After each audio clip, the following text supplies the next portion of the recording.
Amines होते हैं। Preparation क्या होती है, सबसे पहले रिडक्शन मेथड से बनाएंगे इनको। अगर आप नाइट्रो ग्रुप का रिडक्शन करते हैं पीडी के प्रेजेंस में तो एमीन बनाएगा, CN एमीन बना देता है। आगे हम बात करें अगर तो नेक्स्ट हमारा एमाइड जो होता है, अगर एमाइड के रिएक्शन भी आप करते हैं 2H2 के साथ पीटी की प्रेजेंस में तो ये भी हमारा एमीन फॉर्म करता है। अगर हम लोग एल्डोक्साइम की रिएक्शन H2H2 से करते हैं in the presence of PT तो ये भी हमारा एमीन फॉर्म करेगा। आइसोसाइनाइड और रिडक्शन गिव्स सेकेंडरी एमीन। अगर हम RNC की बात करें, इसका रिएक्शन अगर आप 2H2 से करेंगे तो 2 डिग्री एमीन को फॉर्म करेगा, 1 डिग्री एमीन इसमें नहीं फॉर्म होता। नेक्स्ट अगर हम बात करें हॉफमैन ब्रोमोमाइड डिग्रेडेशन, बहुत इंपॉर्टेंट रिएक्शन है, वेरी इंपॉर्टेंट रिएक्शन, आप इस पर लिख लीजिएगा। ये रिएक्शन एक्चुअली पूछी जाती है, ठीक है, तो इसके लिए आप बिल्कुल रेडी रहिए। देखिए इसमें क्या होता है, इस रिएक्शन में होता है एक्चुअली ये है कि आप एमाइड की रिएक्शन कराते हैं Br2 और 4KOH के साथ तो यहाँ पे बना हमारा 1 डिग्री एमीन बनेगा, K2CO3 बाहर निकलता है, 2KBr और 2H2O बाहर निकल जाता है। यहाँ पर आप NaOH भी यूज कर सकते हैं। नेक्स्ट रिएक्शन हमारी गैब्रियल थैलामाइड सिंथेसिस, बहुत डिफिकल्ट रिएक्शन तो नहीं कहेंगे, लेकिन ये आज तक अभी तक ISC CBSE में नहीं पूछी गई, पर यूपी बोर्ड में पूछी गई है, तो आपको यूपी बोर्ड वाले बच्चों को इस रिएक्शन को पढ़ना चाहिए। सबसे पहले हम लोग थैलामाइड पोटेशियम थैलामाइड की रिएक्शन CH3I से कराएंगे तो KI बाहर निकलेगा, CH3 यहाँ लगेगा। अगर हम लोग इसकी रिएक्शन 2H2O से करेंगे तो ये बन जाएगा COOH, COOH यहाँ बनेगा, CH3NH2 हमारा बाहर निकल जाएगा, ये बन जाएगा हमारा थैलिक एसिड। ये कन्वर्जन में भी आ सकता है, आपको थैलामाइड टू थैलिक एसिड या फिर थैलामाइड टू अमीन आपको दे सकते हैं।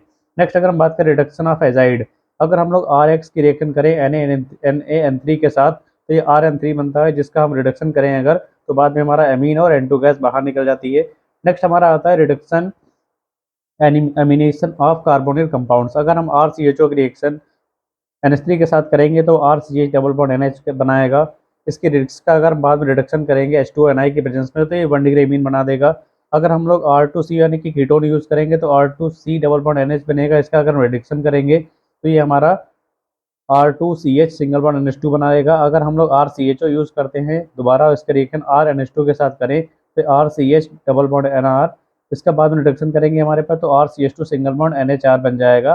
नेक्स्ट आता है हमारा इंडस्ट्रियल मेथड। इंडस्ट्री में इसको कैसे बनाया जा सकता है, इसमें लिखा by the ammonolysis of alkyl halide. ये मैं रिएक्शन आपको पहले ही बता चुका हूँ जिसका नाम होता था हॉफमैन अमोनोलिसिस। अगर हम लोग अल्काइल हैलाइड की रिएक्शन NH3 के साथ करते हैं तो पहले RNH2 बनेगा, दोबारा इसी प्रोसेस की इसकी रिएक्शन हम करेंगे RX से तो R2NH बनेगा, फिर अगर RS से करेंगे तो हमारा तो R3N बनेगा। 4 टाइम अगर इसी के साथ रिएक्शन करेंगे तो क्वार्टरी अमोनियम सॉल्ट बनाता है। यहाँ पे नीचे लिखा था reactivity of alkyl halide decrease in order. सबसे ज़्यादा जो रिएक्टिविटी होती है एक्चुअली हैलोजन के लिए वो I के लिए, फिर Br के लिए, फिर Cl के लिए होती है। नेक्स्ट अगर हम बात करें आगे अमोनोलिसिस ऑफ अल्कोहल, अगर आप अल्कोहल का अमोनोलिसिस करते हैं तब भी यहाँ पे अमीन बन जाएगा। अगर आप ROH की रिएक्शन NH3 के साथ करते हैं in the presence of Al2O3 तो ये हमारा H2O बाहर निकलेगा और हमारा अमीन बन जाएगा। ROH की रिएक्शन अगर आप RNH2 के साथ करते हैं तो 2 डिग्री अमीन बनेगा। फिर से अगर आप R2NH की रिएक्शन ROH के साथ करते हैं तो 3 डिग्री अमीन बनेगा, इसमें क्वार्टरी अमोनियम सॉल्ट फॉर्म नहीं होता। फ्रॉम नाइट्रोबेंजीन, अगर आप नाइट्रोबेंजीन की रिएक्शन 3H2 से करें in the presence of CuO copper oxide तो ये हमारा बना देगा एनिलीन फॉर्म करता है, यानी कि जो एरोमेटिक अमीन होता है। फ्रॉम क्लोरोबेंजीन, अगर आप क्लोरोबेंजीन की रिएक्शन 2NH3 प्लस Cu2O से करते हैं तो हमारे पास 2 मोर एनिलीन के बन जाएंगे, 2CuCl प्लस H2O बाहर निकल जाएगा, जिसको हम डाउ प्रोसेस भी बोल सकते हैं।